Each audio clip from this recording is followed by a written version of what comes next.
అడుగుతున్న వారిని. రైట్ రాకేష్ గారు, ఇక్కడ పోరెడ్డి గారి దగ్గర తర్వాత వెళ్దాం. రాకేష్ గారు, అంటే నిరుద్యోగ సమస్యని గత 10 ఏళ్ల కాలంలో అడ్రస్ చేయలేదు అనేది ఒకటైతే, రెండోది ఎవరైనా ఆందోళన చేస్తే కనీసం కన్నెత్తి చూసిన వాళ్ళు, చర్చలు జరిపిన వాళ్ళు లేకపోగా ఉద్యమాన్ని అణిచేసినటువంటి చరిత్ర మీది. అటువంటి వాళ్ళు మేము కనీసం ఆందోళన చేస్తుంటే పోయాము, మాట్లాడాము, చర్చలు జరుపుతున్నాం, సరే వాళ్ళ డిమాండ్స్ ఏందో తెలుసుకుంటున్నాం, వాళ్ళని తెలుసుకొని ప్రభుత్వం దృష్టికి తీసుకెళ్ళి ప్రభుత్వం సానుకూలంగా స్పందించే విధంగా చేపడుతున్నాం. దాన్ని కూడా ఏదో రాజకీయంగా మేము వచ్చి 6 నెలలు అయిందో లేదో, అసలు ఇప్పటికిప్పుడే అర్జెంటుగా అదే అయిపోవాలి ఇదే అయిపోవాలని అనవసరమైన రాద్ధాంతం చేస్తున్నారు అనేటువంటిది కాంగ్రెస్ పార్టీ కానీ మానవతరాయ్ గారు కానీ.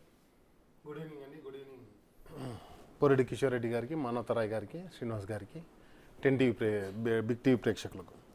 ఫస్ట్ ఆఫ్ ఆల్ సార్, ఇప్పుడు సమస్య మనం మాట్లాడుతున్నది ఏదైతే ఉన్నదో అవన్నీ కూడా కూలంకషంగా ఏదైతే ప్రజల మధ్యలో ఉన్నాయి, ప్రతిపక్షంగా మేము రెస్పాండ్ అయ్యాం కావచ్చు, కానీ జరిగింది ఇప్పుడు మోతీలాల్ నాయక్ అనేటువంటి ఒక విద్యార్థి, ఒక నిరుద్యోగ యువకుడు ఏదైతే ఆమరణ నిరాహార దీక్ష చేసిండో దానికి ఏ పార్టీ కూడా ప్రోత్సహించలేదు. ఆయన ఆమరణ దీక్ష చేశాడు, గాంధీలో ఉంటే అడ్మిట్ అయితే కంపల్సరీ పరామర్శించాల్సిన బాధ్యత ప్రతిపక్ష నాయకుల మీద అందరి మీద ఉంటుంది. పాలకపక్షం కూడా వెళ్ళి పరామర్శించింది. అసలు పాలకపక్షం ఎందుకు వెళ్ళి పరామర్శించింది? నిజంగానే మీరు రిక్రూట్మెంట్ చేసి ఉండే అది అవసరం లేదు కదా, నెంబర్ 1. నెంబర్ 2 వచ్చేసి నేను ఏమంటున్నా అంటే, ఏదైతే ఇప్పుడు గ్రూప్ 1 నోటిఫికేషన్ ఇచ్చామో, గ్రూప్ 1 5,503 ఇస్తే దాంట్లో 60 పెంచామని చెప్పి చెప్తున్నారు, 60 మాత్రమే పెంచారు.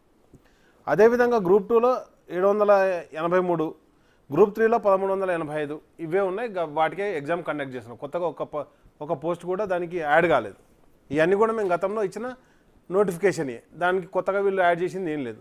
ఇప్పటివరకు ఒక ఎగ్జామ్ కూడా పెట్టలేని రాయ్ గారు చెప్పారు.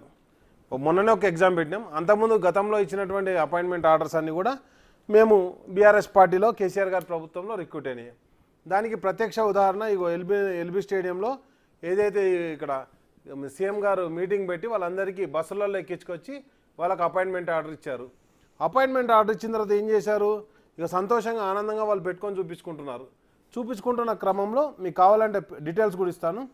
భానుప్రియ అని చెప్పేసి రిజెక్ట్ అని మ్యాథమెటిక్స్ టీచర్ను, హాల్ టికెట్ నెంబర్ కూడా 2301013933. ఈ మేడంని ఏం చేశారు, ఆమెకు ఆల్రెడీ 3 జాబులు వచ్చాయి. 3 జాబులు వచ్చినా కానీ 3 జాబులు కాదనుకొని ఇప్పుడు ఏదైతే గురుకులం టీచర్ బాగుంటుందని చెప్పేసి ఆ జాబ్కి వచ్చింది. వచ్చిన తర్వాత ఆమెను రిజెక్ట్ చేసి పంపించారు. ఎక్కడ పారదర్శకంగా ఉందో మిత్రుడు మరి నాకు చెప్పాలా, నెంబర్ 1. నెంబర్ 2 వచ్చేసి నేను ఏమంటున్నా అంటే, ఈరోజు నిరుద్యోగ యువత అంతా ఏం డిమాండ్ చేస్తారు, వాళ్ళు ఏదైనా గొంతమ్మ కోరికలు, ఎస్ మా ప్రభుత్వంలో మేము రిక్రూట్ చేసినా మేము చెప్పుకోలేకపోయామని స్వయంగా మా కేటీఆర్ గారే చెప్పారు. మేము 2,32,000 ఉద్యోగాలు రిక్రూట్మెంట్ చేసాం, కావాలంటే అవన్నీ కూడా డీటెయిల్స్ అన్నీ కూడా ప్రభుత్వం దగ్గరనే కావాలంటే చూడండి.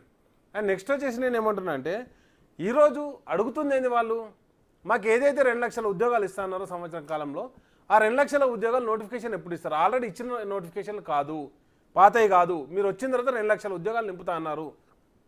ఆ 2 లక్షల ఉద్యోగాలు ఎక్కడున్నాయో చెప్పండి అని ప్రశ్నిస్తున్నారు. అది ప్రశ్నించడం కూడా ఎవరో రెచ్చగొట్టినట్టు, ఎవరో మాట్లాడినట్టు అని చెప్పేసి అంటే అదొక అంశం అండి.